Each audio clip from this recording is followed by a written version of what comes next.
Welcome to a Foxy Tech Tips tutorial on enabling or disabling the lock sound on iPad. If you find this tutorial helpful, please consider subscribing to my channel and liking the video. If the screen locking sound on your iPad annoys you, you can follow these steps to turn it off. Open the Settings app and then tap Sounds.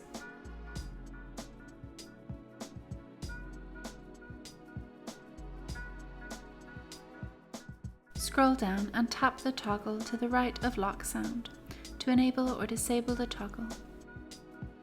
When the toggle is green, the lock sound is turned on. When grey, it is switched off. And that draws an end to this tutorial. Please like the video if you found it helpful and subscribe to Foxy Tech Tips for more iPad tips and tricks.